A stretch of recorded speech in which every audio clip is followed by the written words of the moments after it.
എന്റെ മോനെ ഗായ്സ് നോക്ക്, ഇത് കാട്ടുപോത്തിന്റെയും മാനിന്റെയും ഒക്കെ തല അസ്ഥി കൂടെ ഒക്കെ കൂടി ഉണ്ട്. ഇത് എന്താണെന്ന് അറിയില്ല. കുറച്ച് നീട്ടി പിടിച്ചാൽ ആർക്കും കാണായിരുന്നു, അല്ലെങ്കിൽ മരത്തിന്റെ കഷ്ണമെന്ന് വിചാരിക്കും. ഗൈസ് കണ്ടു ഗൈസ്, ഞാൻ വേണമെങ്കിൽ കുട്ടി കാണിച്ചു തരാം. ആ ഭാഗത്ത് ഒരു ടൈഗർ ഈ കാട്ടുപോത്തിനെ പിടിച്ചത്. ഒരു കാട്ടുപോത്തിന്റെ അടർത്തി തന്നെ ഒരു 1000 കിലോയുടെ മുകളിൽ. ടൈഗർ ഒറ്റയ്ക്കാണ് ഇതിനെ ഹണ്ട് ചെയ്യുന്നത്. ടൈഗർ ഹണ്ട് ചെയ്യും. അതെ, കുറച്ച് കഷ്ടപ്പാടാണ്. കഷ്ടപ്പാട് ഏത് ഉണ്ടാവുമല്ലോ. ഇവരെ കൂട്ടത്തിലെ ഏതെങ്കിലും ഒരാളെ ടാർഗറ്റ് ചെയ്താണ് ഇവരെ ചേസ് ചെയ്ത് കൂടുതൽ അവരുടെ എനർജി കളഞ്ഞ് ഇവർ ഹണ്ട് ചെയ്യാൻ പോവുകയാണ്.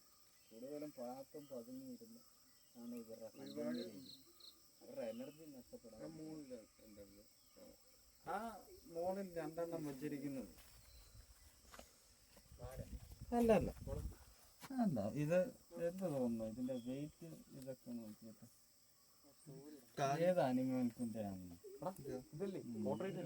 ഉദ്ദേശം പറഞ്ഞു. ഇതെന്താ പറയാ ഉദ്ദേശം? പിടിച്ചു നോക്കി. കല്ലാണ്. എന്താ സംഭവം? ആനയുടെ ഏത് ഭാഗം? പല്ലോ. ആനയുടെ പല്ല. ഇത് എന്റെ കൈയിന്റെ ഇതൊരു ചെറിയ കുട്ടിയാനയുടെ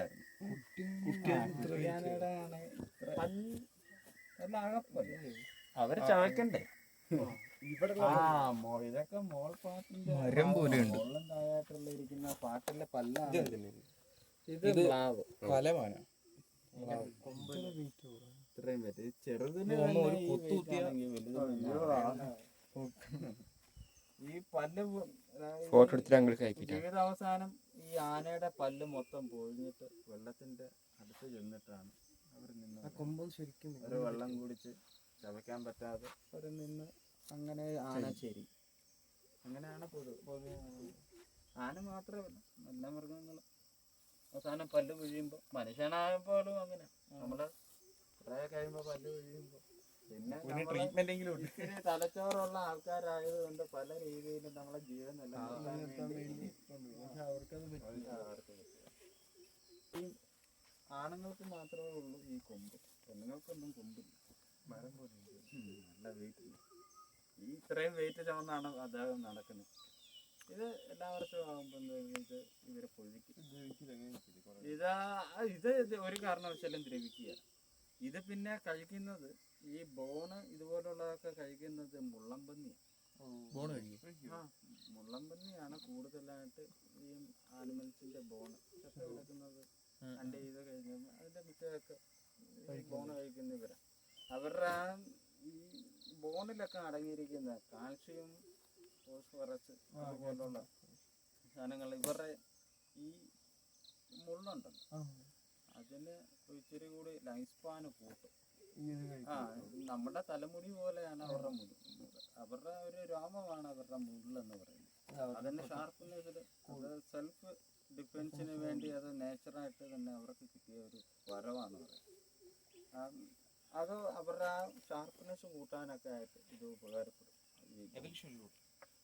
പിന്നെ നേച്ചറായിട്ട് ഇതൊരു ഫുഡ് സൈക്കിളാണ്.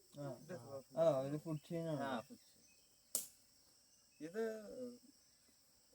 മാക്സിമം 2 വർഷം മുമ്പ് സംഭവിച്ചു. ഇത് കില്ലിങ് അല്ല, സാധാരണ ഒരു ഇത് ഫീമെയിലിനെ അട്രാക്ട് ചെയ്യാൻ വേണ്ടി മെയിലിന് ഉണ്ടാകുന്നത് കൊമ്പ്.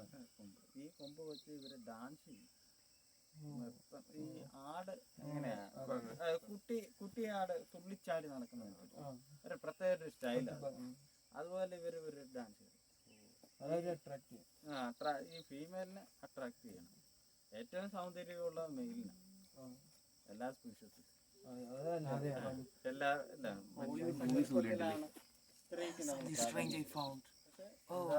മറ്റുള്ള സ്പീഷീസ് എല്ലാം അവരാണ്. ഇതിന്റെ ജയിക്കണ ആള് അതെ അങ്ങനെ പല ഗൈസ് ഇവിടെയൊക്കെ ഒരു പേരമരം നട്ടിരിക്കുകയാണ്. വളർന്നതാണ് ഗൈസ്. നമ്മളെ പിന്നെ കാട്ടിന്റെ ഉള്ളിലേക്ക് കയറാൻ പോവാണ്. ഞാൻ അതാണ് വഴി വിചാരിച്ചു, ഇതാണ് വഴി ഗൈസ്. കാട്ടിലാണ് ഗൈസ്. കാട്ടുമാനി, കാട്ടുപൂച്ച, കാട്ടുചേമ്പ്.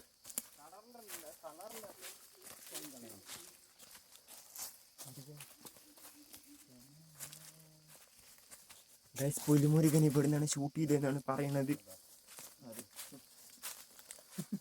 പുലിമുരുകൻ 3യും ഇവിടെ നിന്നാണ് ഷൂട്ട്.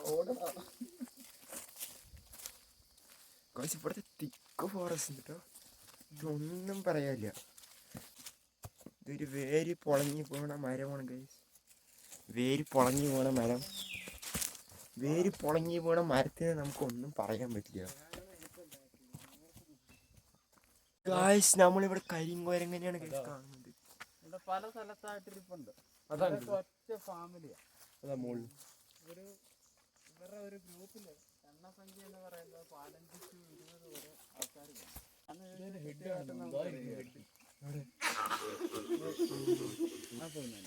അതാണ് ഇപ്പോഴത്തെ അവരുടെ ലീഡർ.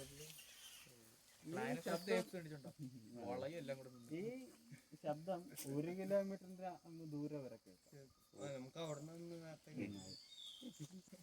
ഇത് നമ്മളെ ഈ പശ്ചിമഘട്ടത്തിൽ മാത്രം കാണപ്പെടുന്ന ഒരു കുരങ്ങാണ്. അല്ല, ഇത് കരിങ്കുരങ്ങ്. സിംഹവാലന് ഇത്രയും വലിയ വാലില്ല. ബ്രൗൺ ആയിരിക്കും. അല്ല, അവരുടെ ഷോർട്ട് ടെയിലാ അവരുടെ വാല്. പിന്നെ അതുപോലെ തന്നെ അവരുടെ ഫേസ് ഹെയർ വൈറ്റ് ആയിരിക്കും. ഇവരുടെ ഹെഡ് ഹെയർ മാത്രമാണ് ഒരു വൈറ്റ് ആയിട്ട് നമുക്ക് തോന്നിക്കുന്നത്. ഇതും അതും തമ്മിലുള്ള വ്യത്യാസമല്ല. ഒന്ന് വാലും അവരുടെ ഫേസും നോക്കിയാൽ ഇതൊന്നും തട്ടിപ്പറിക്കത്തില്ലല്ലോ. ഇല്ല, ഇവര് മനുഷ്യന്റെ ഒരു പ്രസൻസിനെ അവോയ്ഡ് ചെയ്യാൻ ശ്രമിക്കുന്നവരാ. കാരണം പണ്ട് മനുഷ്യർ ഇവർ പിടിച്ച് കൊല്ലുന്നത് കാരണം ഇവർക്ക് മനുഷ്യനോട് താല്പര്യമില്ല.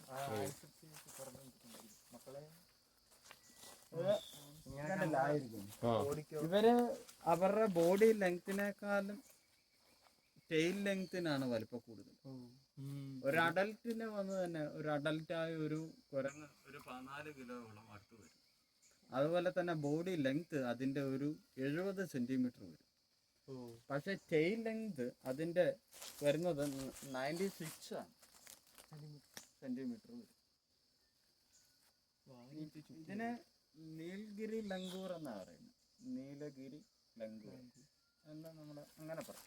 കാരണം അല്ല, ഇത് തമിഴ്നാട് നീലഗിരി ഡിസ്ട്രിക്റ്റില് അവിടെയാണ് ആദ്യമായിട്ട് ഇതിനെ സ്പോട്ട് ചെയ്തത്. അതിനെയാണ് നമ്മൾ നീൽഗിരി ലങ്കൂർ എന്ന് പറയുന്നത്. ഇവൻ പശ്ചിമഘട്ടത്തിൽ വെസ്റ്റേൺ ഗാട്സിൽ മാത്രം കാണപ്പെടുന്ന ഒരു ലങ്കൂർ. സ്പൈഡർ മങ്കിയുണ്ടറിയോ?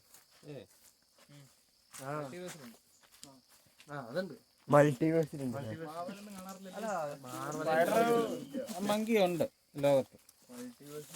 ലോകത്തുണ്ട്.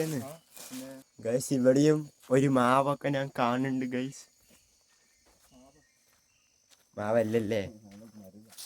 അത് മരുതാണ്, മാവല്ല. നിങ്ങൾ കേട്ടത് എന്താന്ന് എനിക്കറിയില്ല. ഞാൻ മരുതാണ് പറഞ്ഞത്. ഗൈസ് നിങ്ങളെല്ലാവരും വീഡിയോ കാണുന്നവർ സബ്സ്ക്രൈബ് ചെയ്യുക, സപ്പോർട്ട് ചെയ്യുക. ഞാൻ പാലക്കാട്ടിൽ നിന്ന് വീഡിയോ എടുക്കാൻ വന്നിരിക്കുന്നതാണ്. Paid collaboration. എന്താ കണ്ട ഈ മരമൊക്കെ കണ്ട നിക്കണ നിപ്പ് കണ്ട. രണ്ട് മരം.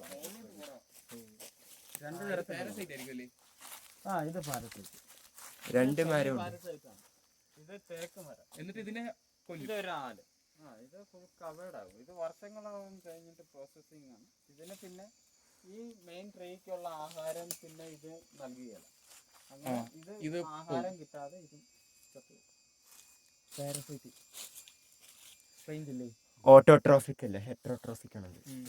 ഇതേപോലെ ഒരു ജീവിയുണ്ട്, വേറൊന്നിന്റെ തലച്ചോറിൽ കയറി അതിന്റെ എനർജി എത്രയും പേനല്ലേ വേറൊരു ജീവിയെ തലയിൽ കയറിയിരിക്കും. എന്നിട്ട് അതിന്റെ എനർജി എത്ര എടുത്തെടുത്ത് അതിനെ കൊല്ലും. ഓ പേന അത്ര ഡേഞ്ചറസ് അല്ല. പേനല്ലേ ഇവൻ പൊട്ടത്തരം പറഞ്ഞു. മറ്റേ ചെലന്തി പോലത്തെ ഒരു ജീവി. ഈ ഉണങ്ങിയ രണ്ട് വശം ചെറിയ കിളി. ഇത് മൈന. വായ തുറക്കല്ലേട്ടാ. മൈന മൈനേര ഇത് സദേൺ ഹിൽ മൈന. 3 തരത്തിലുള്ള മൈനകളുണ്ട്. മഞ്ഞ കളറിലുള്ളതുണ്ട് നമ്മളവിടെ. നാട്ടിലുള്ളതല്ലേ? ജംഗിൾ മൈന, ഹിൽ മൈന, കോമൺ മൈന. കോമൺ മൈന നമ്മളവിടെ അല്ലേ? കോമൺ മൈന എല്ലായിടത്തും ഉള്ളത്. മയില് ഇവിടെ അങ്ങനെ, പക്ഷെ ഇപ്പൊ ഈ അടുത്തിടെയായിട്ടൊക്കെ മയില് വന്ന് പോകാറുണ്ട്. അതായത് അത് വന്നു കഴിഞ്ഞാൽ അത് അവിടുത്തെ കാലാവസ്ഥ ചേഞ്ച് ആയി എന്ന് വേണം നമ്മൾ മനസ്സിലാക്കാൻ. കാരണം മയില് ചൂടുള്ള പ്രദേശങ്ങളിൽ വന്ന് ജീവിക്കുകയാണ്. നമ്മളെ നാട്ടിലുണ്ട്. അത് ചൂടുള്ള പ്രദേശമായതുകൊണ്ട്. പാലക്കാടില്ല, അത് കരിയും. ചൂടെന്നാ പറഞ്ഞേ, തീയെന്നല്ല. പാലക്കാടുണ്ട്. ഞങ്ങള് പറമ്പിക്കുളം പോയപ്പോ കണ്ടായിരുന്നു ഒത്തിരി. ഗൈസ് ഇത് തോലിങ്ങനെ മാറ്റിക്കൊണ്ടിരിക്കണ സമയമാണ്. വെണ്ണിലാവ്, മറ്റേ പാട്ടില്ലേ, വെണ്ണിലാവില, അതാണ് ഈ പാട്ട് പാടിയതേ പറഞ്ഞാണ്. മെയിനായിട്ട് ഈ ഇൻസെക്ട് ടെർമൈറ്റ് മെയിൻ ആദ്യം ഒരു മരത്തെ അറ്റാക്ക് ചെയ്യുന്ന അവരുടെ ബാർക്കിനെ.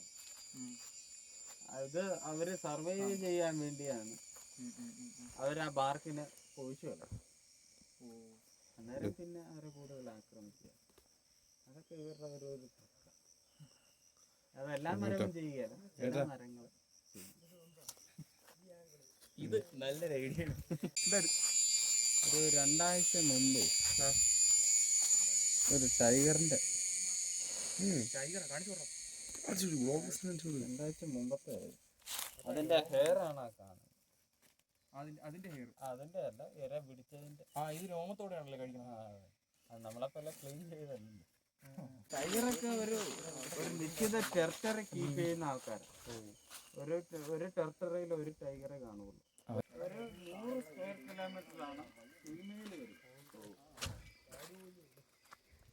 ഇവര് ഈ ടൈഗേഴ്സ് കൂട്ടത്തോടെയുള്ള ജീവിതമാണ്, ഒറ്റയ്ക്കുള്ള ജീവിതം. ഇവര് ഈ മീറ്റിങ്ങിന്റെ ആ ടൈമിൽ മാത്രമാണ് ഈ മെയിലും ഈ ഫീമെയിലും ഒന്നിക്കുന്നത്.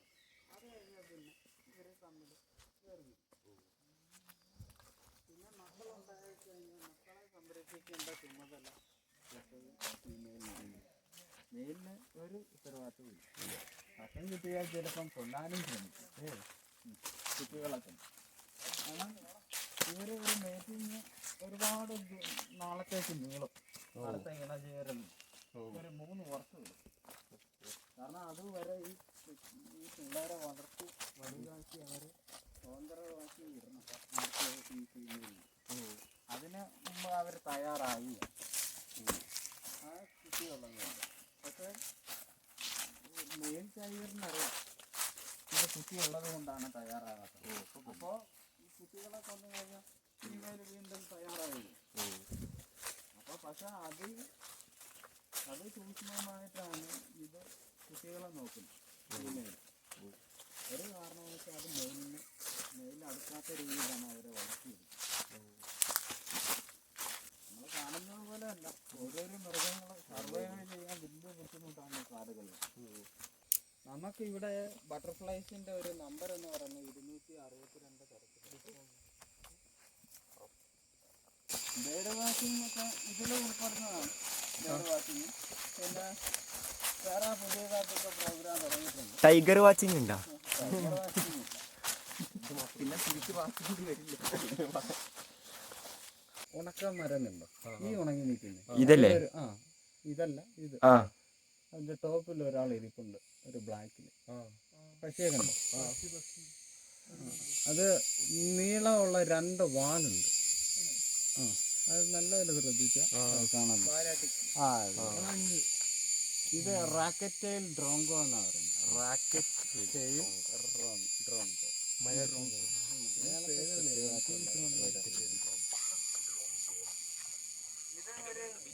ഒരു മിമിക്രി ബേഡാ. മറ്റുള്ള പക്ഷികളുടെ ശബ്ദം അനുകരിക്കാൻ ശ്രമിക്കും. അവരെ പീഡിപ്പിച്ച് ചിലപ്പോൾ അവരുടെ ഫുഡ് തട്ടിയെടുക്കാനൊക്കെ ശ്രമിക്കും. ഒരു കൗശലക്കാരനാണ്. ഗൈസ് അവിടെ ഒരു ബട്ടർഫ്ലൈ ഇരിക്കുന്നത്. ഓറഞ്ച്. അത് തമിഴ് വ്യോമൻ ബട്ടർഫ്ലൈ എന്ന് പറയും. തമിഴ് വ്യോമൻ. തമിഴ് വ്യോമൻ. ഇത് ഒഫീഷ്യലി തമിഴ്നാടിന്റെ സ്റ്റേറ്റ് ബട്ടർഫ്ലൈ. ഇത് മറ്റേ പാമ്പ് മാന്തി നമുക്ക് മറ്റേ കുൻഫു പാണ്ട ഡിയർ കൊണ്ട് നക്കിയതാണ്. അല്ല കുൻഫു പാണ്ട പ്രാക്ടീസ് ചെയ്തപ്പോ ഒറ്റ ചവിട്ടിന് ഓണം വന്നു. കണ്ടില്ലേ കടപ്പട കിടപ്പ് കണ്ട ഗൈസ്. ഒരു 50 വർഷം പഴക്കമുള്ള മരമാണ് ഗൈസ് ഇത്. വെട്ടിയിട്ട വാഴത്തണ്ട പോലെ കിടക്കുന്ന കിടപ്പ് ഗൈസ് ഇതൊക്കെ നോക്ക് ഗൈസ്. വഴിമുടക്കികൾ, പക്ക വഴിമുടക്കികൾ. പിന്നീന്ന് വിളിക്കല്ലേ പറയും തോറും ഗൈസ്.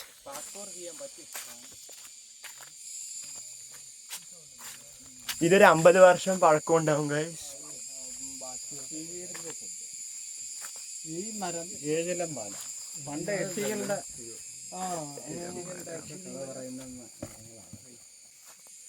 ഇതെന്തെങ്കിലും ഇങ്ങനെ ഈ മരം ഇത് ആഞ്ഞിലി മരം. ഇതിൽ ആഞ്ഞിലി ചക്ക ഉണ്ടാവും. ചക്കയൊക്കെ ഞാനൊരു കാര്യം ചോദിക്കട്ടെ. ഇത് ചക്ക കഴിക്കാറുണ്ട് ആൾക്കാരും. ഈ കുരങ്ങ് അണ്ണാൻ അതുപോലെ കിളികളൊക്കെ. അപ്പൊ ഇത് പ്ലാവാണ്. കാട്ടുപ്ലാവ് എന്നൊക്കെ പറയാം. ഓക്കേ. വൈൽഡ് ജാക്ക് ട്രീ എന്ന് പറയും. Oh my god guys. Expensive ആണ് ഈ മരം, ആഞ്ഞിലി മരം. പിന്നെ അത് ആ തൊലി പൊളിച്ചിരിക്കുന്നത് ആന. ആന ഇതിന്റെ തൊലി കുത്തി പൊളിച്ചത് കൊണ്ട് മറ്റുള്ള ഇൻസെക്ട്സ്, അതായത് ടെർമൈറ്റ് ആണ് മെയിനായിട്ട് അത് കഴിച്ചിരിക്കുന്നത്. ഓക്കെ. എങ്ങനെയായിരിക്കും ചേട്ടാ ഉറങ്ങണത്? മൃഗങ്ങള് പല രീതിയിൽ ഉറങ്ങിയില്ലേ. മരത്തിന്റെ കീഴിൽ അങ്ങനെ വല്ലതും ഉണ്ടോ? ചിലത് അങ്ങനെയൊക്കെ ചെയ്യാറുണ്ട്, ചിലത് അങ്ങനെ ഒന്നും ചെയ്യുന്നില്ല. ഇപ്പൊ ഈ ഡേ ടൈമിൽ അവരെന്തായാലും ചെയ്യണം? എവിടെയെങ്കിലും റെസ്റ്റ് എടുക്കും, മാറി കിടക്കും. നൈറ്റ് ആണ് പരിപാടി അല്ലേ? നൈറ്റ് ഒരു സുരക്ഷിതവും ഇത് ആടാ ആലുമരം ഒന്നും കിട്ടത്തില്ല. പിന്നെ നമ്മളവിടെ ആല് മരം വെച്ച് നിൽക്കുന്നത് പലതരത്തിലുള്ള ആലുണ്ട്. സംഭവം ജനിച്ചു വന്നപ്പോ അങ്ങനെ ഓടുന്നുണ്ടാവും. ഇത് നമ്മളൊരു പാരസൈറ്റ് എന്ന് കേട്ടിട്ടുണ്ട്. ഈ ലോകത്ത് തന്നെ 600 തരത്തിലുള്ള ആലുകളുണ്ട്.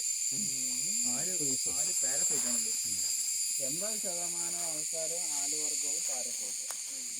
ഓക്സിജൻ പറഞ്ഞ ആല. ഗൈസ് ഒരു 10-15 100 വർഷം പഴക്കമുള്ള മരമാണ് ഗൈസ്. നോക്കൂ ഗൈസ്, ഇതെന്റെ കയ്യിൻ്റെ അകത്ത് എത്ര ഉള്ളൂ. ഏടാ മോനെ.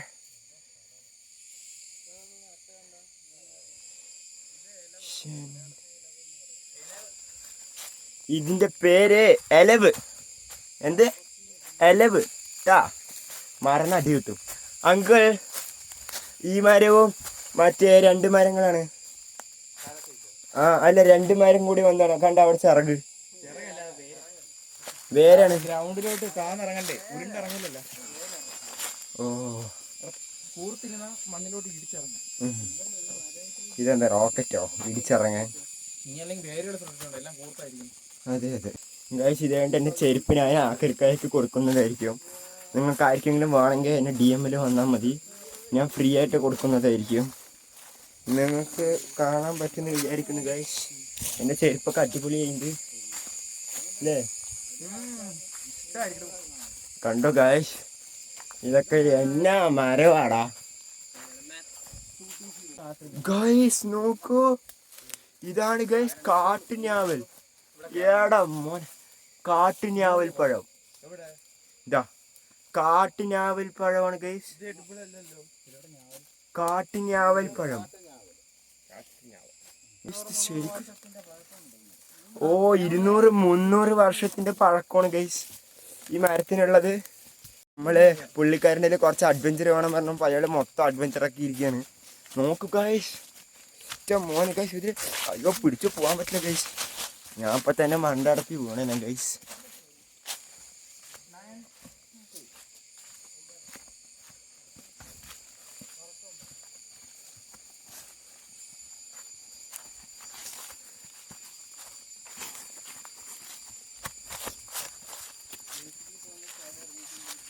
ഗൈസ് നമ്മൾ ബേസിക്കലി താഴെ ഇറങ്ങിക്കൊണ്ടിരിക്കുകയാണ്. കേട്ടില്ലേ പറഞ്ഞത്? ആ ഗൈസ് നമ്മളിപ്പോൾ എവിടെ എത്തിയിരിക്കുകയാണ്?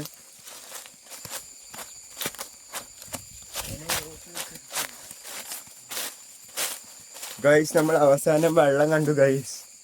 യെസ്, ഇത് നമ്മുടെ വിജയം. ഓ മനസ്സിലായി ഗൈസ്, നമ്മൾ ആ വഴിയെ പോയത്. ഗൈസ് നിങ്ങൾക്കറിയാം അവരൊക്കെ എവിടേക്കാണ് പോകുന്നത് എന്ന് ഗൈസ്? അവരൊക്കെ ഉണ്ടല്ലോ ഗൈസ് ആ ബോട്ടിങ്ങിലേക്കാണ് പോണത്. നമ്മൾ ബോട്ടിങ്ങിലേക്ക് ഇപ്പോഴല്ല പോണത്, നമ്മൾ വൈകുന്നേരം പോകണം. അപ്പോൾ അതിൻ്റെ ഒരു വീഡിയോ നമ്മൾ ഉറപ്പായിട്ട് ഇറക്കണതായിരിക്കും ഗൈസ്. ഗൈസ് അവരൊക്കെ പോകണ ഈ ജനത്തിരക്കിൻ്റെ ഇടയിൽ കൂടെ നമ്മൾ പോകണ്ട. നമുക്ക് വേണ്ടി ഒരു VIP അല്ല VVIP ബോട്ടുണ്ട് അവിടെ. അതിന് വേണ്ടിയിട്ട് നമ്മൾ വൈകുന്നേരം ബുക്ക് ചെയ്തിട്ടുണ്ട്. വൈകുന്നേരം ബുക്ക് ചെയ്തിരിക്കുന്നത് ഒരു VVIP ബോട്ടാണ്. ഹൈ ലക്ഷോറിയസ് ബോട്ടാണ്. അപ്പോൾ നമ്മൾ അതിലായിരിക്കും പോകണ്ടാവുക ഗൈസ്. നമുക്ക് വേണ്ടി അയാൾ വഞ്ചിയൊക്കെ വലിച്ചു വെച്ചിട്ടുണ്ട്. Bamboo rafting. നമ്മുടെ അങ്ങനെ ട്രിപ്പ് കഴിഞ്ഞിരിക്കുകയാണ്. അപ്പോൾ നമുക്ക് ട്രിപ്പിൻ്റെ തുടക്കം തൊട്ട് അവസാനം വരെ ഉണ്ടായിരുന്നത് കണ്ണൻചാട്ടൻ വേണ്ടൊരാട്ടനായിരുന്നു. ആട്ടൻ നന്നായിട്ട് ഗൈഡൊക്കെ ചെയ്ത് ഞങ്ങളുടെ തുടക്കം മുതൽ അവസാനം വരെ. ആദ്യം നമുക്ക് ഉണ്ടായിരുന്നത് വെച്ചാണ്ടല്ലോ, നമുക്കിവിടെ റിവർ റാഫ്റ്റിംഗ് ചെയ്ത് ബാംബൂ റാഫ്റ്റിംഗ് നമ്മൾ അപ്പുറത്തേക്ക് എത്തിയിട്ട് നമ്മൾ കാട് മൊത്തം കയറി വെച്ചാൽ ഡെൻസ് ഫോറസ്റ്റ് എല്ലും തൊലിയും പാടും ഒക്കെ അറിയാം. പിന്നെ ആനത്തീട്ടം കൊണ്ട് ഫുൾ ആറാട്ട്. നമുക്ക് അടിപൊളി വൈബായിരുന്നു ഗൈസ്, തുടക്കം മുതൽ അവസാനം വരും. ഗൈഡ് പിന്നെ ഒന്നും പറയാണ്ട് വിഷയം ഗൈഡാണ്. ഇവിടെ വരാണെങ്കിലുണ്ടല്ലോ നിങ്ങൾ ട്രക്കിങ് എന്തായാലും ചെയ്യണം. പിന്നെ നിങ്ങൾ കൂടുതൽ പേര് ബോട്ടിങ്ങിനാണ് ബോട്ടിങ് മാത്രം പോകാണ്ട് നിങ്ങൾ ട്രക്കിങ്ങും ചെയ്ത് നോക്കുക. അടിപൊളിയായിട്ട് അത്രയൊന്നും നടക്കാനില്ല, നിങ്ങൾക്ക് ക്ഷീണമാവില്ല, നല്ല വൈബുണ്ട്.